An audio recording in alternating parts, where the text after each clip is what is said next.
Namaste and welcome. So this is a talk geared for the winter solstice, and for many practitioners in different spiritual paths, this time of year in the northern hemisphere is sometimes felt as particularly conducive for really deep kind of quieting and realization with a lot of the dark days and so on. And it's interesting to me that there's really two kinds of darkness. And one is the darkness of the fertile void, that all new life comes out of this fertile void. And it's often described as this darkness as the mother of the universe, a kind of black luminosity out of which the whole creation comes forward.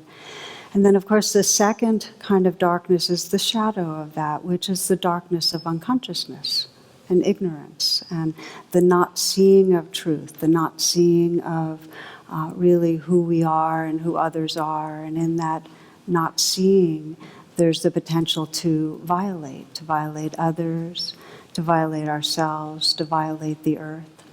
And that ignorance is really the ignorance of separation. That what we're not seeing is our innate connection and belonging. So I always love this one teaching from Carl Jung where he says that our suffering arises from the unseen, unfelt parts of ourselves. That's basic ignorance, what we're ignoring, what we're not including, what we're not seeing. And of course, this is true for our society too, that when, as a society, we can't face the fears that are there, we go about trying to make others the enemy and destroying them. So perhaps a central archetypal spiritual inquiry for the solstice is when we get caught in some dimension of that unconsciousness. When we feel our lives are caught in some way in judgment, or in habitual behaviors that push others away or make war on ourselves, how do we shine the light of awareness? How do we begin to include in awareness that which we haven't really been paying attention to? So that's one of these great inquiries, and what it leads to is how do we really recognize what Thomas Merton described as the secret beauty that is within each of us. How do we move through the world and really see other beings, and I mean all species, and see that secret beauty? Thomas Merton says this, he goes, life is this simple. We are living in a world that is absolutely transparent and the divine is shining through it all the time. This is not just a nice story or fable. This is true. How do we realize that? So tonight I'll reflect on two pathways of reflection, meditation, attention that help us to include what's unseen and wake up to the secret beauty. Really, another way of saying it is that teach us more to stay with the places that we run away from, and how to intentionally look to see what we might not be seeing in ourselves and each other. And both come down to learning how to pay attention. I think it was Krishnamurti, I'm not sure though, who said that the most profound expression of love is simply our full attention. That when you pay full attention to whatever it is, you become connected in relationship with it in a way that brings up love. And we see it with those that are parents, know that we've just poured so much attention into this being. This being has a specialness that we actually that being just emanates with such deep meaning and preciousness. We've paid attention. And I see it with people and their dogs, because we all, many of us are dog lovers, and we love most dogs, but we really love our dog, that kind of thing. So one story that struck me, I thought I'd share with you. When my son Narayan was 6 years old, we got him for Christmas an ant farm. And he and I used to sit around and we'd watch the ants make their little tunnels, and we were particularly amazed by, they have the graveyards, in these ant farms. They create a graveyard and they take their dead ant corpses and drag them over to the graveyard. And we really paid a lot of attention to how, the way they work and the way they team up and so on. And I'll never forget the day I picked up carpool and Ryan got in the car crying because his friends at school had been stamping on ants. And to me, it was like this really perfect example of he had just paid attention to these living beings, and they stopped being other. Do you know what I mean by other? They were real. It has to do with paying attention. One woman went to a series of classes that Ram Dass, who's one of the great teachers of our generation, offered in Oakland. And she, at the end, they were sharing how the class affected her, and she raised her hand, and she said that every day when she went to work over the years, she had passed by a homeless man and by the entrance to the metro, and she'd put money in his cup. But then she realized she had never really looked him in the eye. And she was afraid, and when she looked into it, she said she was afraid. She said, because if I really looked at him, he'd be sleeping in my living room now. Because we do fall in love, we do start caring when we pay attention. So the challenge is that we all have ways of shutting ourselves off because our habit is to not want to be overwhelmed and not want to feel discomfort and not feel pain. So our habit is that we get kind of mental about the suffering around us. And we'll take something in and go, oh, that's terrible. Did you hear about such and such? And we'll feel bad about it at a certain level, but it's still more mental because we're armored. We don't really let ourselves be touched because we're afraid it'll be too much.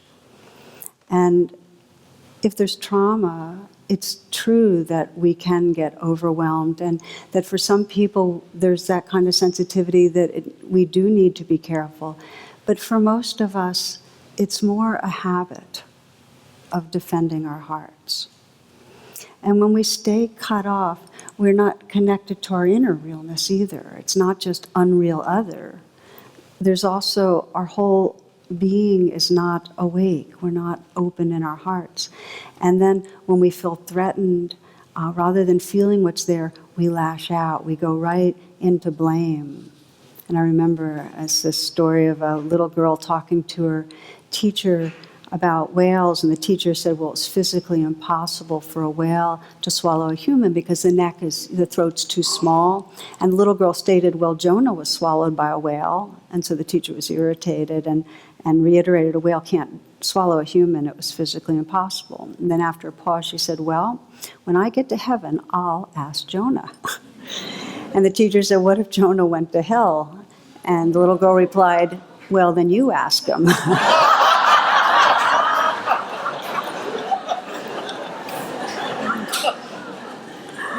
So we have this thing about being right. So meditation actively deconditions resistance. I mean, that is what we're doing. When we sit and get quiet, we're training ourselves to come back to what's right here. It's a very direct, the brain has got a lot of neuroplasticity to it, and these habits of leaving we can change. So that's what we're doing. That is the most profound thing we're doing, really, is that we're training ourselves to stop leaving. We're training ourselves to be right with what's here. They've been able to look at it through MRIs and see how meditation activates the prefrontal cortex, where there's actually the compassion networks are there, and we can actually feel tenderness towards the suffering inside us and the suffering inside another. We can become a mindful witness that both is engaged and yet stays balanced in a certain way. So I wrote a lot about this in both Radical Acceptance and True Refuge. And after one man read really how do we learn to stay with difficulty and find some balance in the midst, he wrote me a note. He said, thank you. This is Eduardo Okubaro. He says, thank you once more. Your book helped me a lot to cope with pain some days ago when I had terrible renal colics due to a kidney stone. Once I expel it, I will name the stone after you.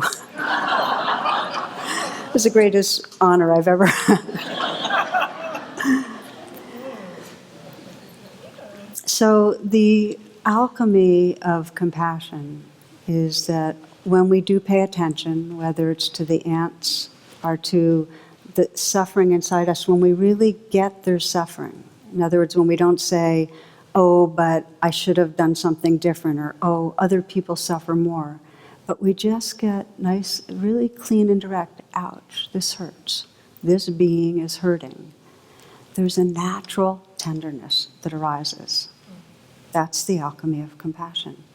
That if we can stay directly in contact with the realness of pain, there's a sense of tenderness.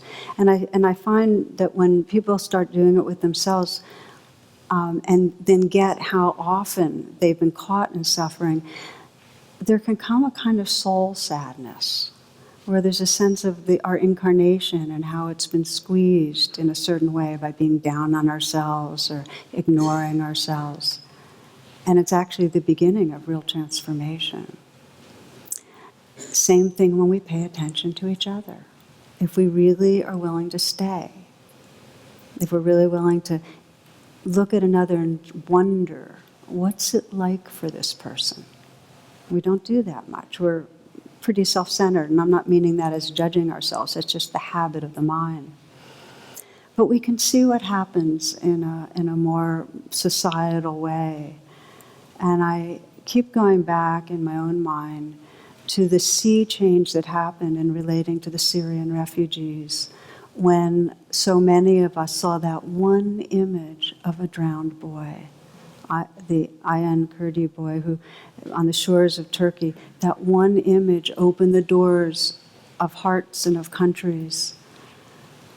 It's so powerful when we let ourselves connect with the realness of suffering. I think of it with the climate talks in Paris that enough people on this earth are directly connecting with the realness of the dis-ease of earth. That there's some shift in consciousness. It's got a long way to go, we know. But there's some shift because we're connecting with the realness of suffering. And then what we begin to do is sense that this is what we have to keep doing in our inner life, that we have to be willing to stay with what's going on inside us. And I'm curious, how many of you feel like that's part of your conscious way of practicing, to try to stay with vulnerability and inner discomfort? How many of you feel like that's conscious in your practice? Can I just see by hands? So for those of you who are listening, that's about like 90%. It's a growing consciousness. And when we do, the more we have that habit of saying, oh yeah, stay with ourselves and each other, the more there's some magic of real connection possible. Emily Bennington wrote this about this experience of when her mom first found out she had breast cancer. And she said, if you've been in a situation like this, you'll recognize the flood of emotions that hit you all at once. The initial shock's truly overwhelming, and as it usually does, my mind immediately went into planning mode. What needs to happen? What are the treatment options? How soon can we get the lump removed? So there she was with her mother asking these questions and thinking like this, and she goes, thank God for this practice, pausing, presence, because despite of a complete head spiral, I still had the presence enough to ask myself a very important question. What am I noticing right now? This is a pause. This is stepping out of the reactivity. Okay, what's going on? And in that moment, I was able to see something I would have missed otherwise. My mother didn't want to talk about any of those things. As I was weighing her options, lumpectomy with sentinel node biopsy or mastectomy, etc., she sat in the high top chair in my kitchen staring blankly into a cup of coffee. I was trying to be strong for her sake and mine, but it suddenly became clear that wasn't what she needed. She was scared and needed to be scared. I debated whether to give her a hug, which sounds terrible, I know, but I was barely holding it together and scurrying around, making dinner, poring over doctor's paperwork, trying to avoid a total collapse. Being present allowed me to shift to her way. I took a breath, walked across the room, and wrapped my arms around her. It was an awkward sideways hug, but it was also a long, necessary one. And then something happened. Slowly, she started rocking side to side, like a mother rocks a child, except the child was now the caretaker. It was a sweet, tiny moment I'll never forget, and one that I surely would have missed were it not for the power of mindfulness.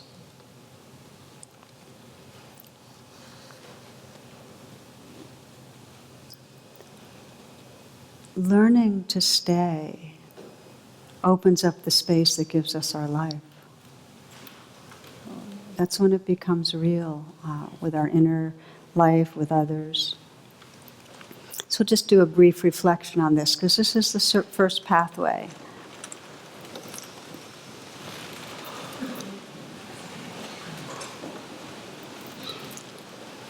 I can sense you're all adjusting your posture so you can... Yeah, so closing your eyes, and we'll just take a pause together.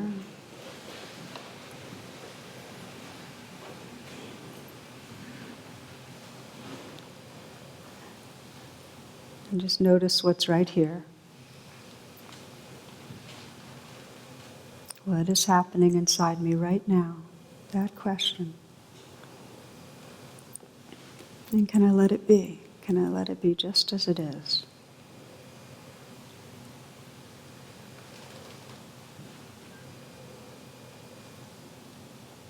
One sage asked, what have we been unwilling to feel? And you might sense, just scan your life a little and sense what's going on that you've been in some way not wanting to feel. What vulnerability, what fear, what sorrow.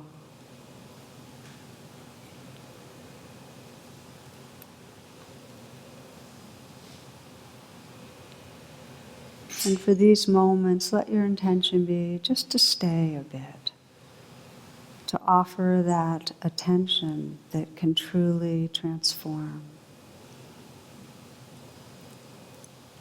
You might deepen your attention a little, feel where whatever might be vulnerable, might be scared, might be sad, is living in your body. And just for these few moments, offer a genuinely kind attention.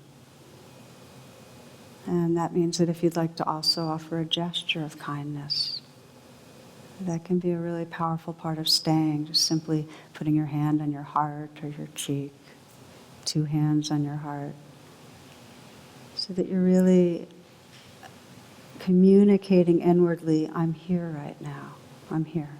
I'm attending. I'm with you.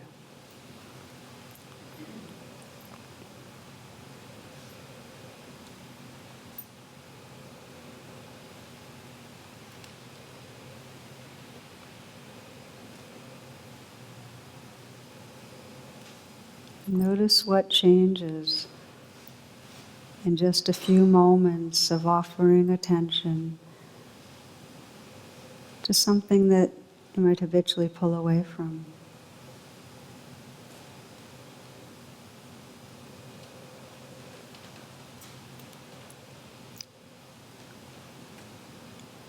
Rumi says, keep your gaze on the wounded place. This is where the light enters.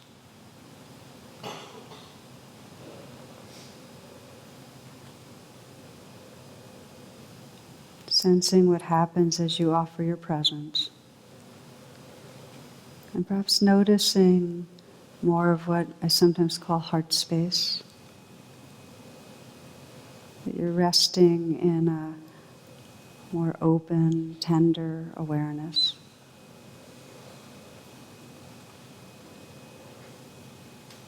This is the first pathway. Learning to stay begins to open us to our secret beauty, to that tenderness, that compassion.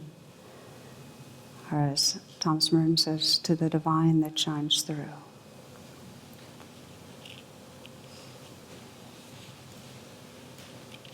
And as you'd like, you can relax your hands down if your hands have been on your heart, and open your eyes if you'd like.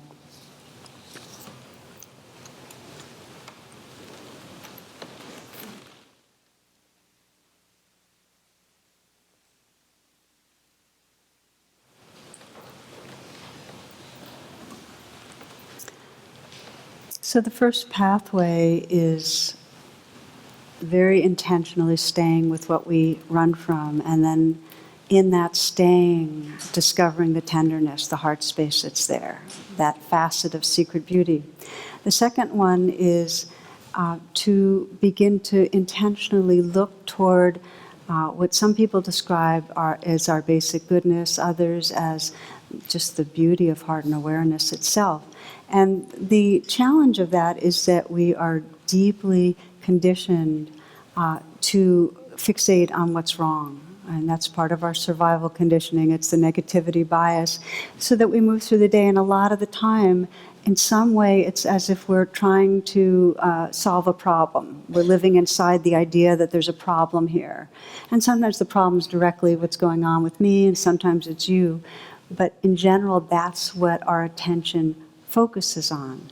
So again, neuroplasticity, we are trying to recognize that and shift to including, in a very deep way, the secret beauty.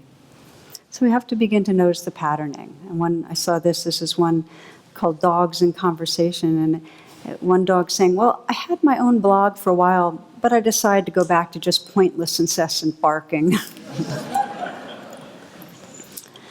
So seeing the goodness means, within ourselves, means beginning to trust more and more that this heart right here, and this being, this intelligence, this wisdom, is really here. Just trusting who we are. And again, that doesn't come easily. In another cartoon, there's a wizard reading a crystal ball, and a woman's listening eagerly, and the wizard says, "You'll fall for anything." And her thought bubble says, "Uncanny." So we tend to fixate on other people knowing and not ourselves. It's, as one woman here wrote a book, and the title is All Sickness, or Our Real Sickness is Homesickness, that we don't trust and take refuge in the awareness and the heart that's right here. So the practice is to begin to scan and get more familiar with goodness and trusting it. And one of the great models, as many of you know, is the Dalai Lama. And now it's been about 15 years ago, I went to a teacher's meeting out at Spirit Rock, and I had the good fortune of sitting in the front row. So I got to spend hours kind of watching him interact with different people and so on, and was really in awe of the consistency of respect and attentiveness and warmth. It just wasn't manufactured. It was just who he was. That was his secret beauty. And a friend described going with him to the hotel that he stayed at, and when he left, he wanted to thank everybody. He had everybody had cleaned rooms, prepared meals, everybody in the hotel, basically.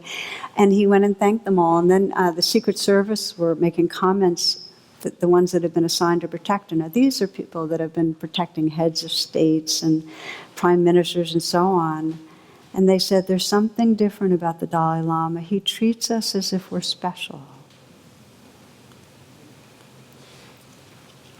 Again, Thomas Merton says, the saints are what they are, not because their sanctity makes them admirable to others, but because the gift of sainthood makes it possible for them to admire everybody else.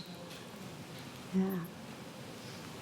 It's such an amazing gift to be able to look at another person and see the light that's shining through them, see their brightness, see their humor, their goodness, and in some way let them know. It's such a gift. And when we do that for others, it comes out of them. It's like we're drawing it right out of them.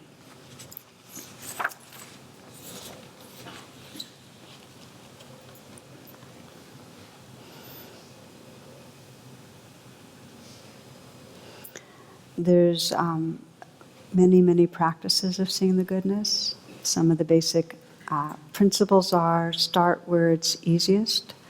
And for many of us, it's easiest to see goodness in the very young, in their innocence.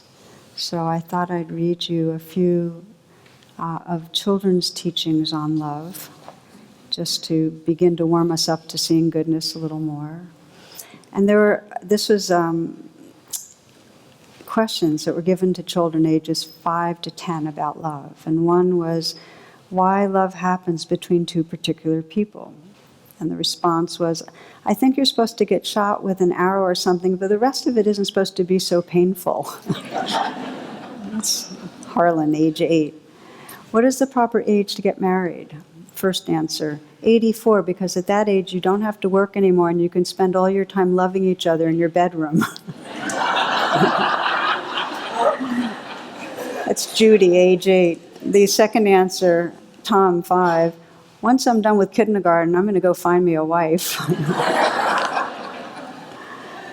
Some surefire ways to make a person fall in love with you. 6-year-old, tell them that you own a whole bunch of candy stores. Alonzo, 9, says, don't do things like have smelly green sneakers. You might get attention, but attention ain't the same as love. And then another one. One way to make take the girl out is to eat. Make sure it's something she likes to eat. French fries usually works for me. Well, enough of these. So there's a training in seeing the goodness, and in the loving kindness practice, we often start with somebody it's very easy for us to love, and it could be our dog or a child or a grandparent or somebody where it's uncomplicated, and we start there. And then we begin to widen the circles. Once the heart space starts relaxing open, there's more room for more and more beings. So that's the practice.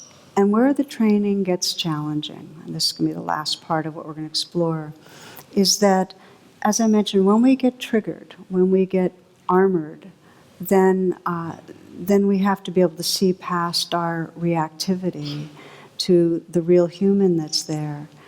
And one way we get armored is in a societal way, that we have inherited certain implicit biases against some people. We tend to be down on people that we think are of a lesser class or a different race or religion. So there is a lot of conditioning to see another person and do an immediate flash evaluation that makes some better and some worse. We do an up-down kind of thing. And we're very subject to this conditioning. It can be very, very invisible so that we don't even think that that's there. And yet, if it's there, that implicit bias, the other is an unreal other.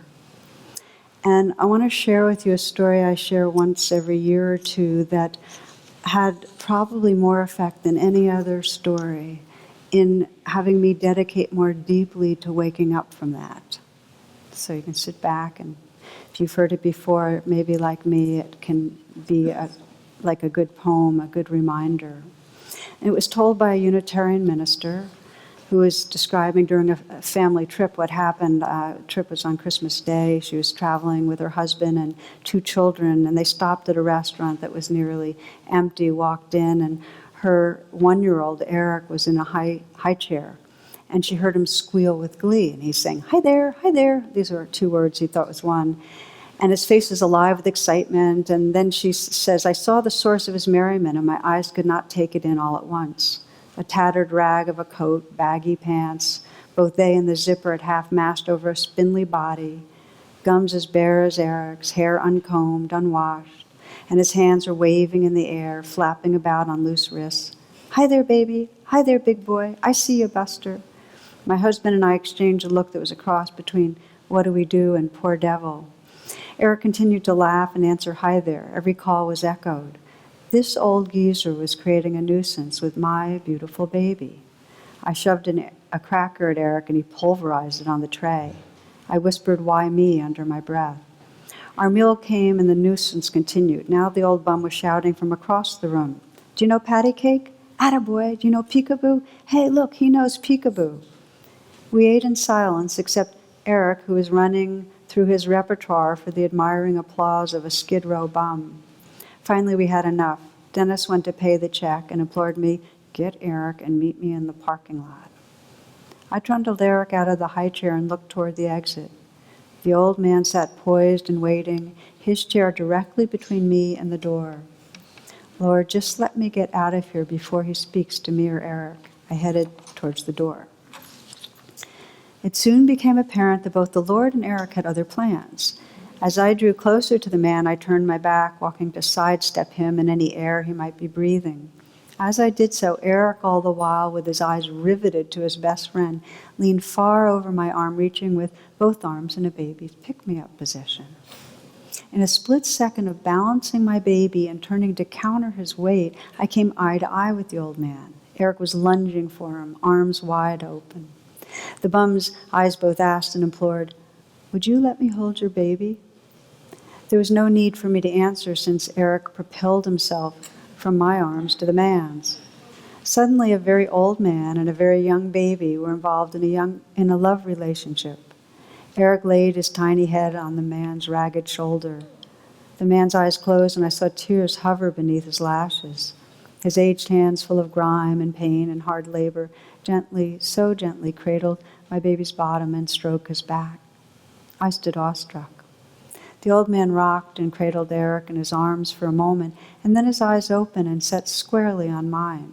He said in a firm, commanding voice, you take care of this baby. Somehow I managed "I will" from a throat that contained a stone. He pried Eric from his chest, unwillingly, longingly, as though he were in pain. I held my arms open to receive my baby, and again the gentleman addressed me. God bless you, ma'am. You've given me my Christmas gift. I said nothing more than a muttered thanks. With Eric back in my arms, I ran for the car. Dennis wondered why I was crying and holding Eric so tightly and why I was saying, my God, forgive me.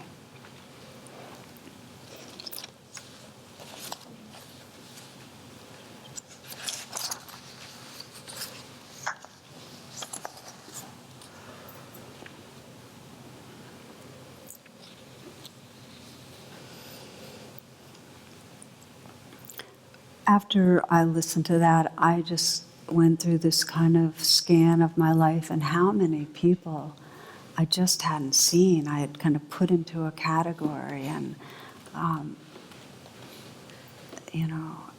just in some way let not be real and let my heart not include. And one teacher says that, really the whole path is to not put anyone outside of our heart, including ourselves.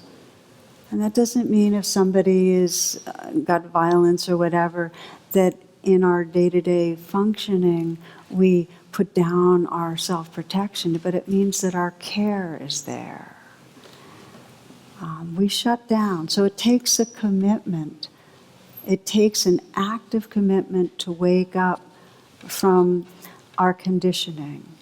Whether the biases have to do with this is the kind of sexuality that one should have, heterosexual, or whether we have a bias about gender identity, or whether it's about race or class, or somebody's appearance, or their body shape, or the way they speak. We very quickly evaluate and put down ourselves and others. And we do it as societies. And it's going to take a commitment from each of us and then widen out into our societies if we ever really want to bring harmony and peace to our earth.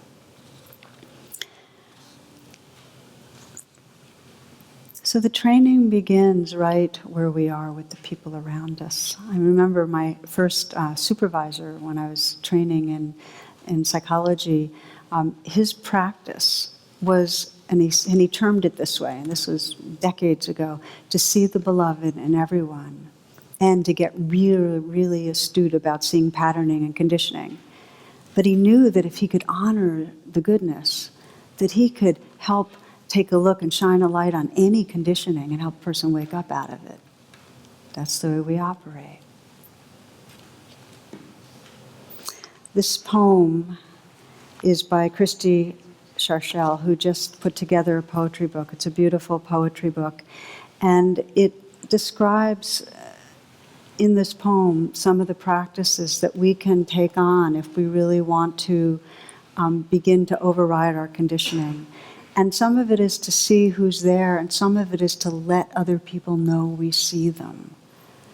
Because if you see it, that's one level of opening up to the heart space, but when you express it, when you say thank you for being you, and when you say I love you, that actually activates and allows the full flowering of that heart space. So Christy writes this, she says, say I love you.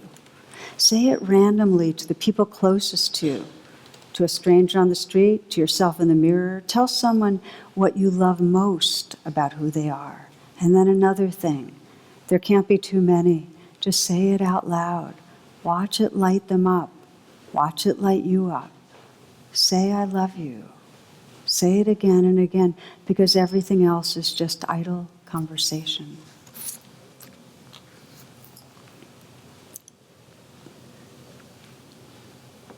So tonight, on this solstice night, we're really exploring waking up to heart space, to seeing that secret beauty, learning to stay with what's difficult and finding that tender space of compassion, and learning to see the goodness. We'll do a very short practice again now on seeing the goodness.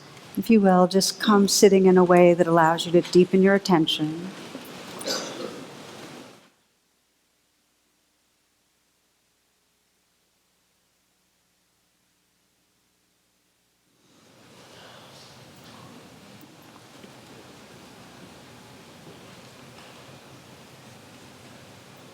As you come into stillness, take a moment to let go of any tension you're aware of in your body. You might soften the shoulders, relax and soften the hands, loosen, soften in the belly.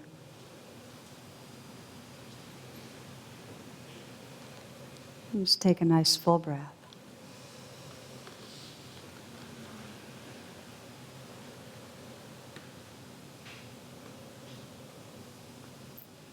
Bringing to your attention someone who's easy to love. Could be a child or a pet, a friend or a parent, a spiritual figure, a teacher, colleague, somebody who's easy just to feel and sense the goodness.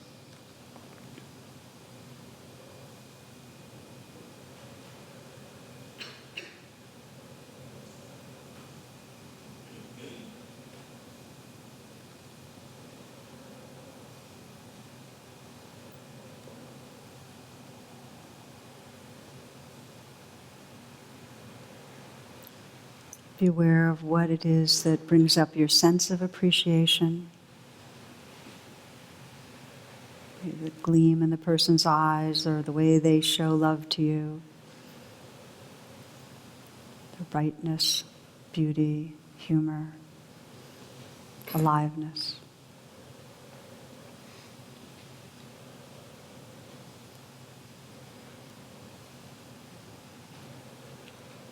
And just imagine yourself expressing your love and your appreciation, and that other person receiving that.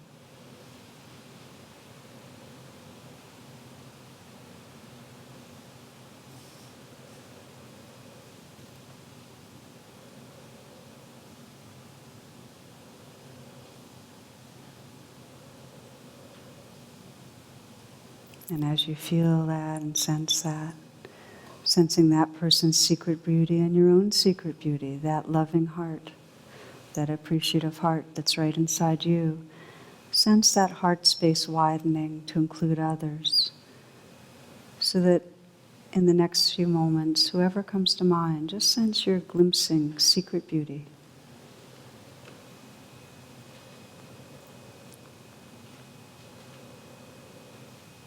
the light that shines through being's eyes, the warmth, the glow of the heart.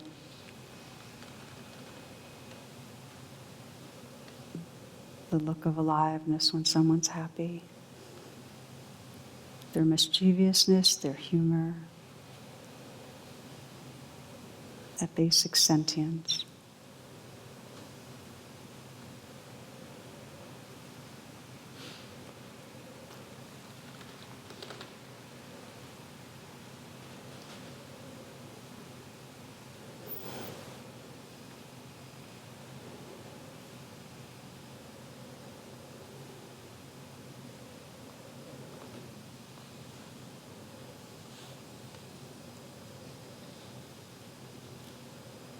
Again, Thomas Merton.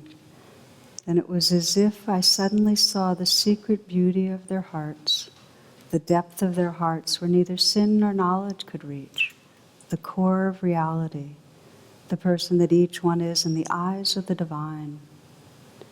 If only they could see themselves as they really are. If only we could see each other that way all the time, there would be no more need for war, for hatred, for greed, for cruelty. I suppose the big problem would be that we would fall down and worship each other.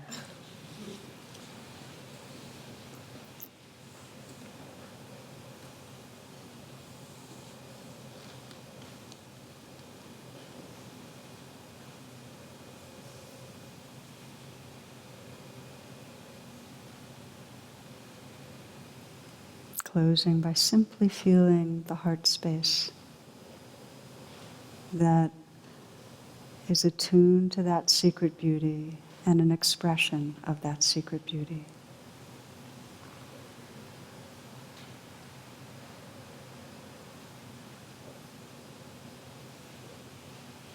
May our lives be lived from that heart space.